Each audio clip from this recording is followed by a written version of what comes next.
Assalamualaikum warahmatullahi wabarakatuh. Perkenalkan, nama saya Hasan Masidi.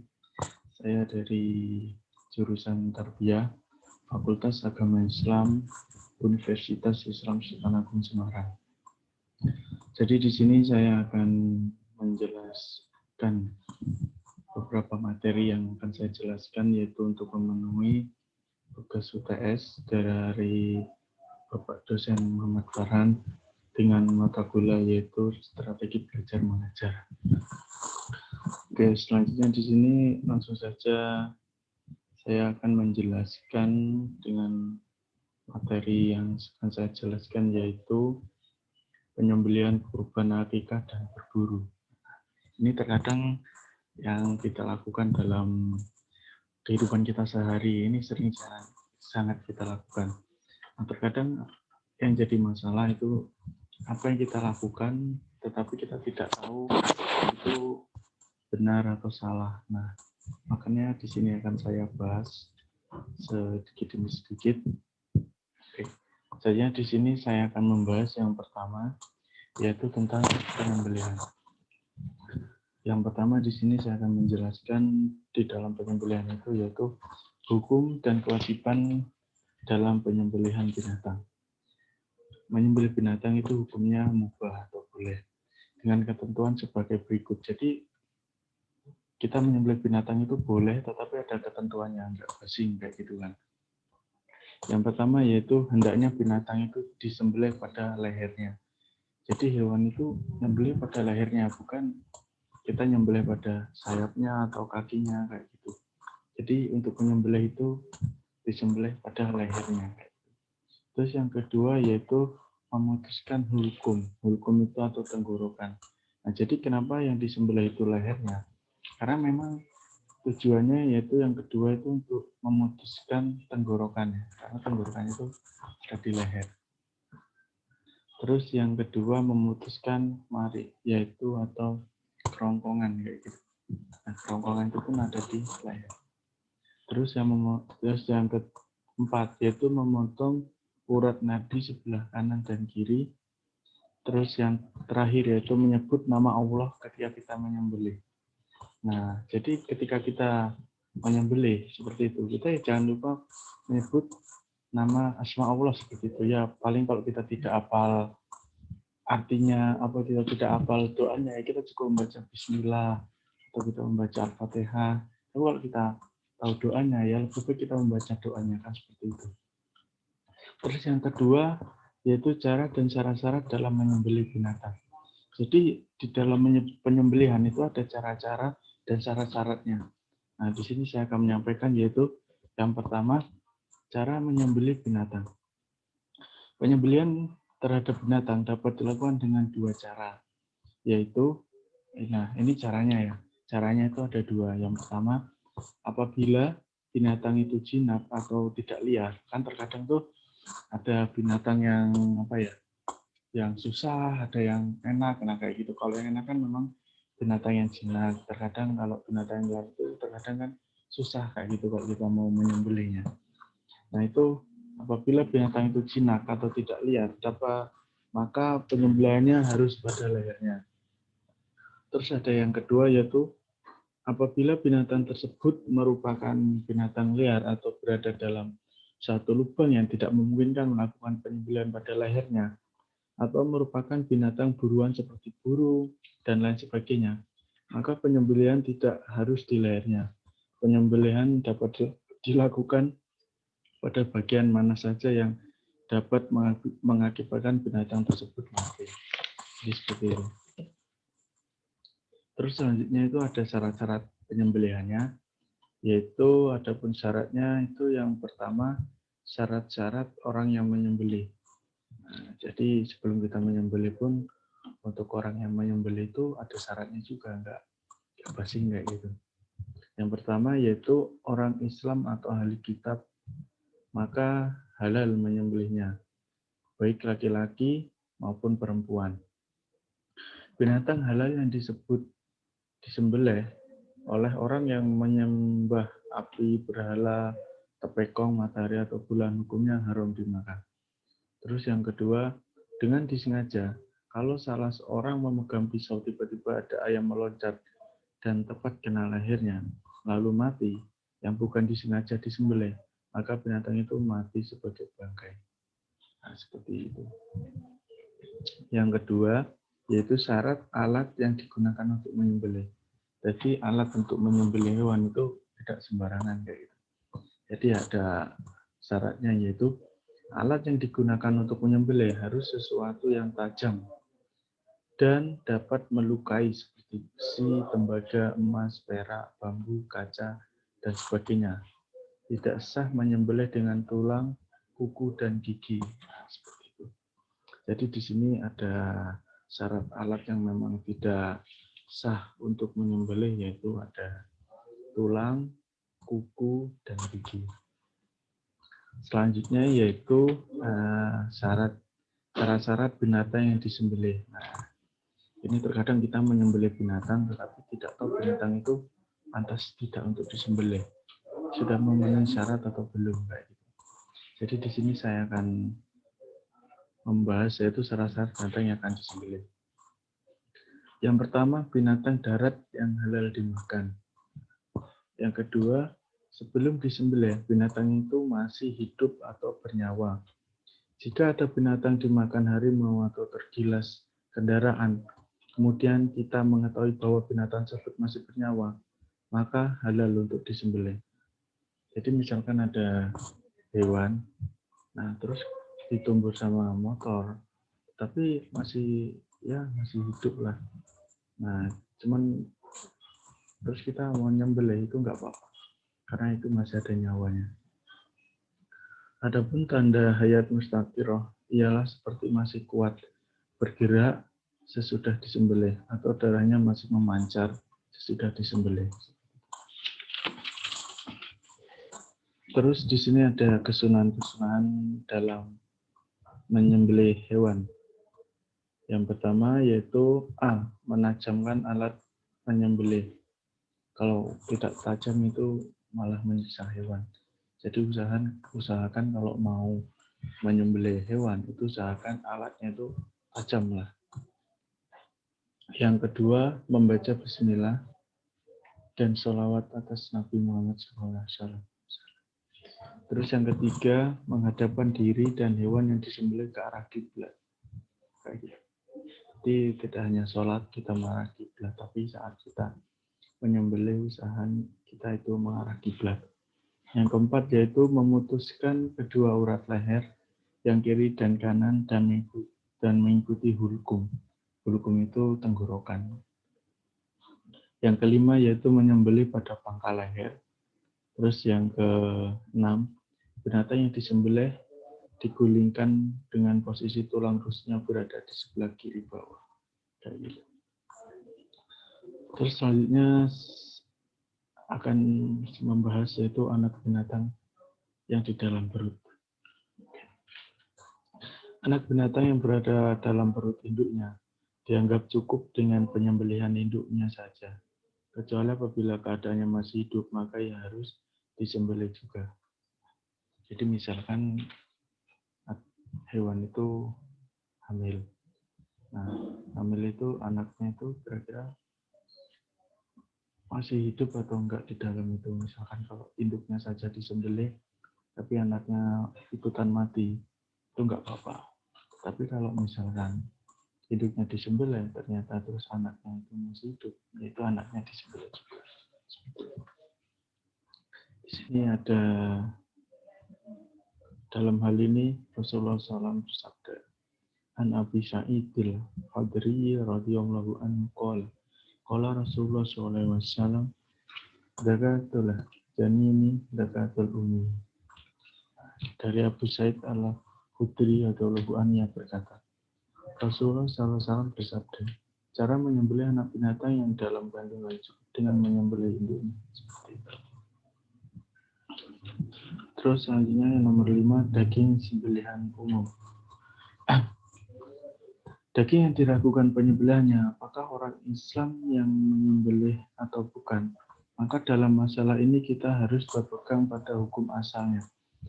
Kalau daging itu adalah binatang yang halal seperti kambing, sapi, maka kita diperbolehkan memakannya dengan membaca Bismillahirrahmanirrahim. Selanjutnya, di sini saya akan membahas yang kedua, yaitu kurban.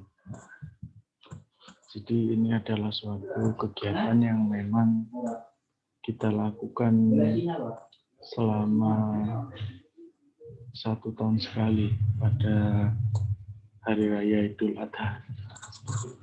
Kadang ada orang bilang itu Hari Raya orang haji ya gitu. Ya itu tergantung perspektif orang masing-masing.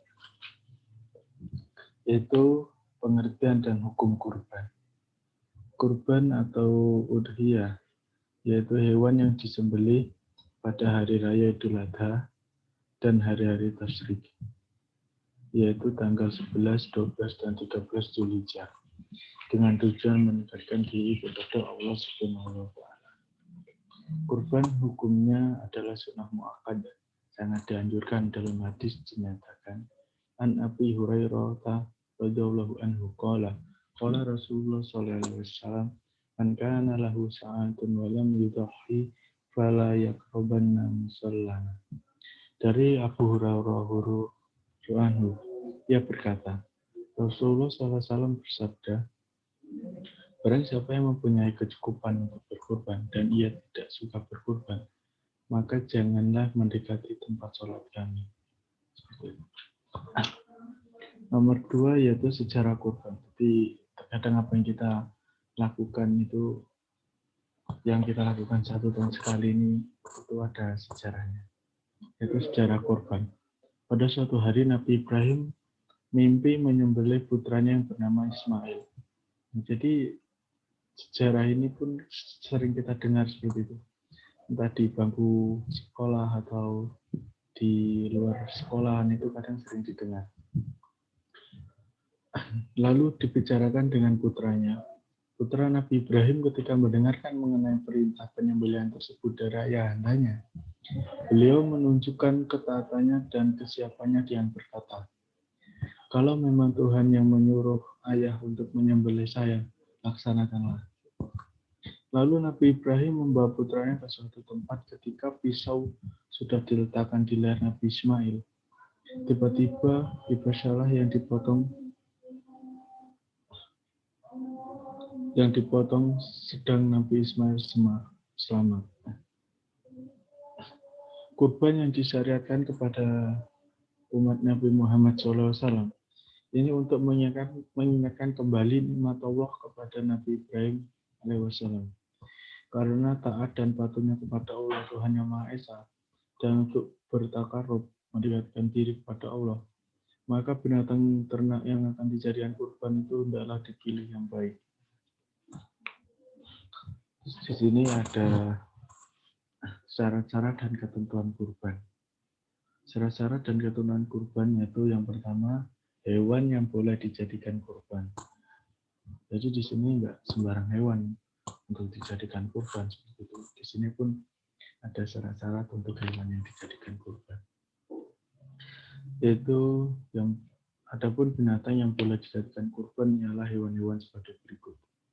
Yang pertama, unta yang telah berumur 5 tahun. Yang kedua, sapi yang sudah berumur 2 tahun. Yang ketiga, kambing yang sudah berumur 2 tahun. Yang keempat, domba atau biri-biri yang sudah berumur 1 tahun atau telah lepas giginya sesudah umur 6 bulan. Nah, jadi untuk masalah hewan, terkadang itu ada beberapa perspektif yang berbeda, itu tergantung dari kita untuk meyakini yang mana seperti itu. Sekurang-kurangnya kurban ialah seekor kambing untuk 1 orang. Dan boleh seekor unta atau seekor sapi untuk kurban 7 orang. Dijelaskan dalam sebuah riwayat sebagai berikut.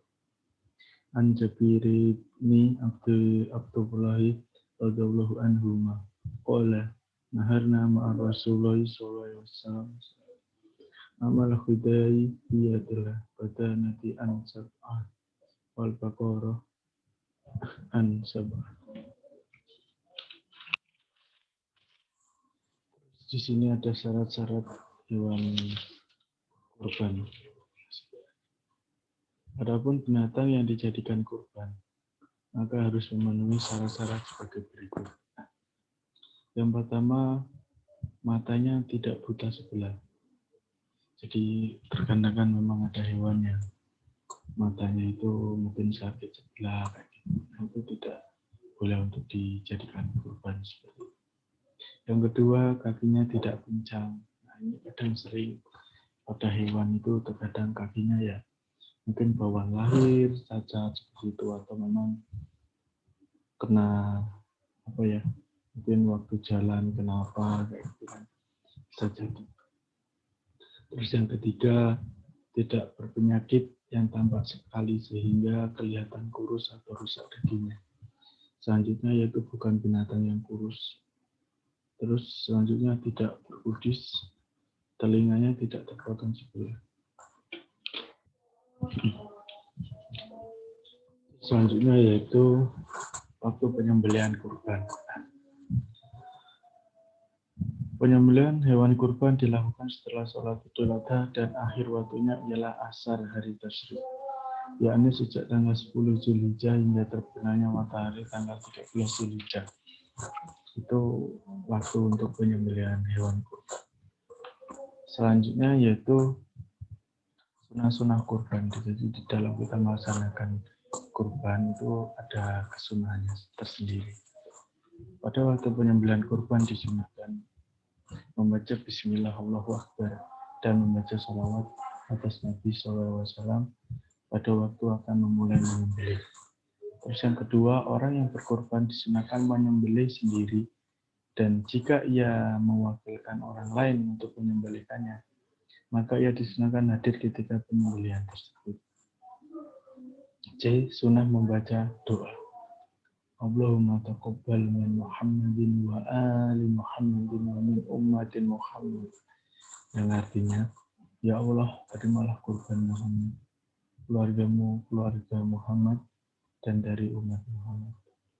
Atau boleh juga memakai doa seperti berikut. Bismillahirrahmanirrahim. Allahumma hadihi minka wa ilaika wa taqabbal minni innaka anta arhamur rahimin. Dengan menyebut nama Allah yang Maha Pengasih lagi Maha Penyayang.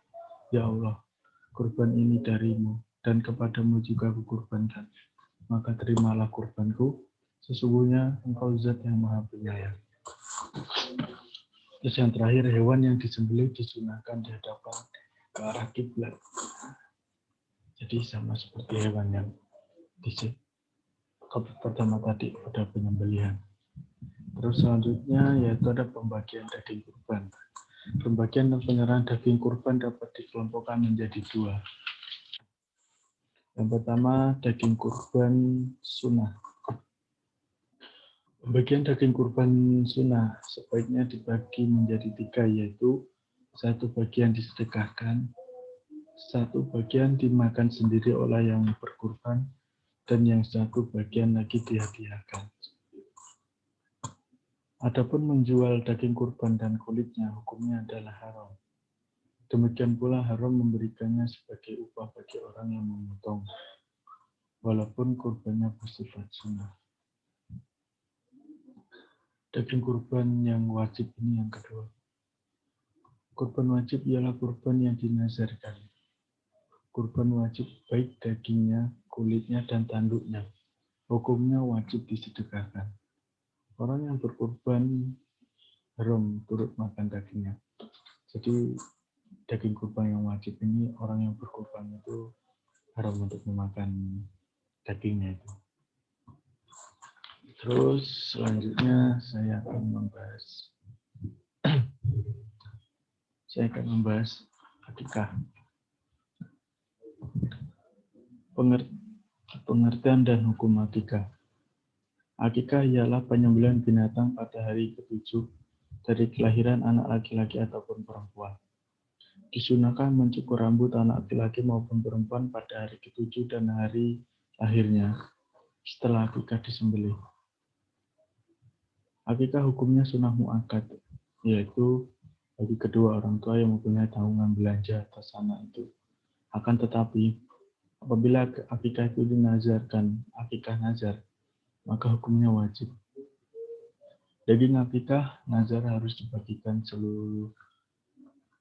seluruhnya, dan yang berakikah tidak boleh makan dagingnya sama sekali.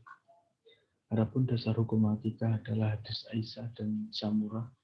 Katanya bahwasanya Rasulullah SAW pernah bersabda, Al-gulamu murtahinun bi'aqiqatihi tudyahu anhu fil yaumis sabi'i wa yuhlaku ra'suhu wa yusamma.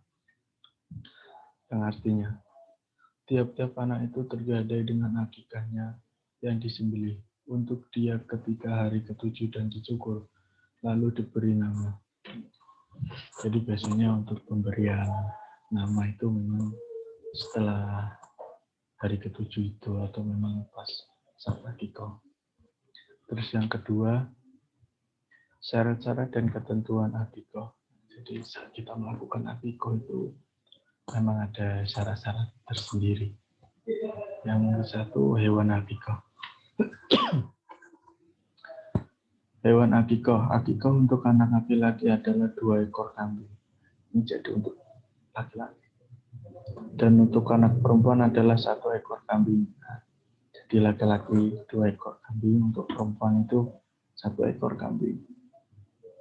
Adapun hewan yang dipotong untuk akikah, syarat-syaratnya sama seperti hewan yang dipotong untuk kurban. Jadi seperti yang saya jelaskan tadi, syarat-syarat untuk hewan disembelih itu kan ada syarat-syarat. Itu sama seperti untuk akikah juga. Hanya saja kalau daging kurban disunahkan menyedekahkan sebelum dimasak, sedangkan pada daging akikah disunahkan menyedekahkannya sesudah dimasak. Dalam hadis Aisyah radhiyallahu anha, anna Rasulullah SAW amarahum an yu'aqqa anil gulami syatani mukafi'atani wa anil jariyati syati. Bahwasanya Rasulullah SAW memerintahkan orang-orang agar menyembelih akikah untuk anak laki-laki 2 ekor kambing yang umurnya sama dengan, dan untuk anak perempuan 1 ekor kambing. Hadis riwayat Tirmizi.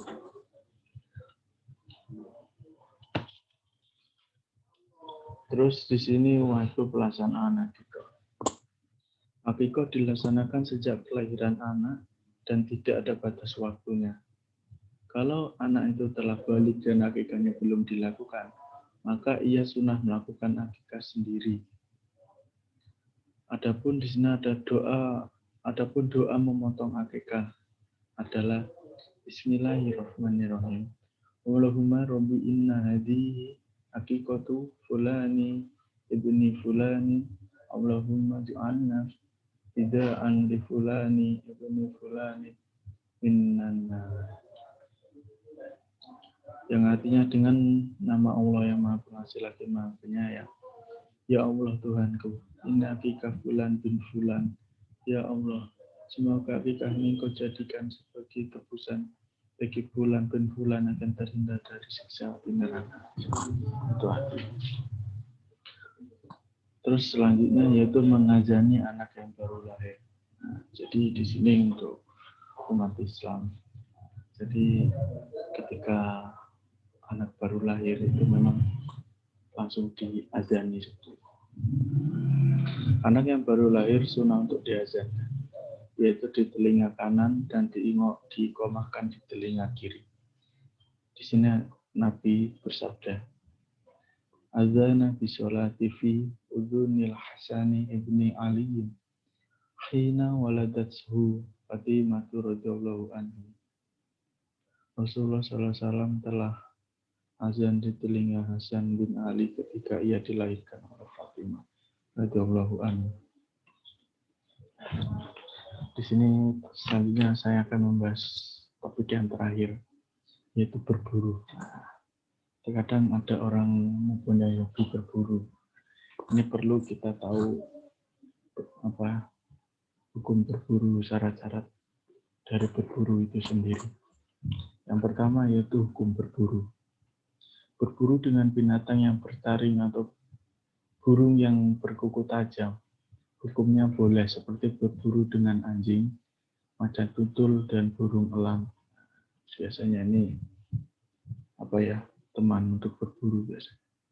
Demikian pula berburu dengan senjata tajam, senjata api atau panah yang ujung mata panahnya terbuat dari besi atau logam lainnya. Dengan syarat binatang yang diburu atau yang ditangkap itu binatang yang halal. Jadi kita itu memang berburu itu memang tidak asing. Jadi paling enggak apa yang kita buru itu harus hewan yang halal seperti itu. Syarat-syarat binatang yang digunakan untuk berburu. Adapun binatang yang diperbolehkan untuk berburu adalah dengan ketentuan sebagai berikut. Binatang pemburu sebagaimana tersebut dalam Al-Quran surat Al-Ma'idah ayat 4, yaitu dengan syarat harus sudah terpelajar atau patuh terhadap pemiliknya. Atau ini bisa disebut juga hewan yang jinak seperti itu. Yakni kalau disuruh berburu dia pergi, kalau dilarang dia berhenti. Itu kan termasuk seperti hewan yang sudah jinak. Terus yang kedua, ketika melepaskan binatang buruannya, hendaklah membaca bismillah. Jadi kalau kita melepaskan binatang buruan itu memang nggak harus dilepas. Jadi kita itu membaca bismillah. Terus yang ketiga, jika binatang tersebut berhasil menangkap buruannya, lalu tidak mau memakannya. Kalau hasil buruannya masih hidup, wajib disembelih dahulu.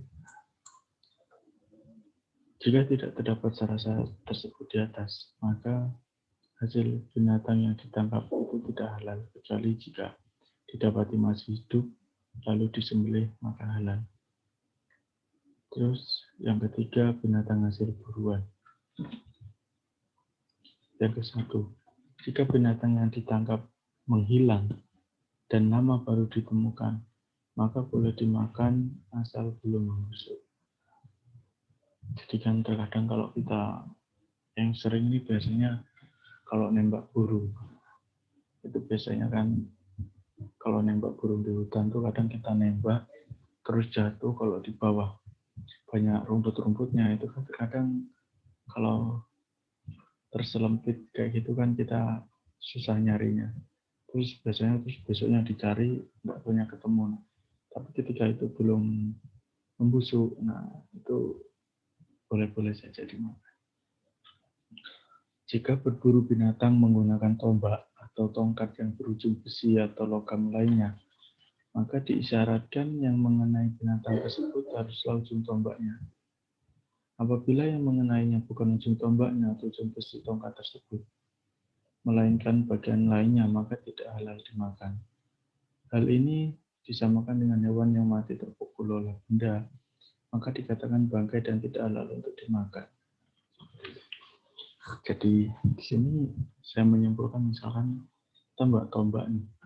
Nah, kita mau nganu hewan buruan itu. Tapi saat kita melempar itu tidak kena yang besi depannya itu, tetapi kena yang nggak lancipnya itu, yang ujung dari tombak itu kan. Itu kan benda tumpul. Nah, jadi itu tidak boleh, jadi tidak halal untuk dimakan. Jadi usahakan kalau kita berburu itu saat kita pakai tombak, nah itu saat kita melempar usahakan yang kena mata dari tombak itu kan lancip, jadi kena hewan mati, nah itu halal untuk dimakan. Jadi itu sekilas dari penjelasan saya. Bila ada salah saya mohon maaf. Pada Allah saya mengucapkan wallahu a'lam bishawab. Assalamualaikum warahmatullahi wabarakatuh.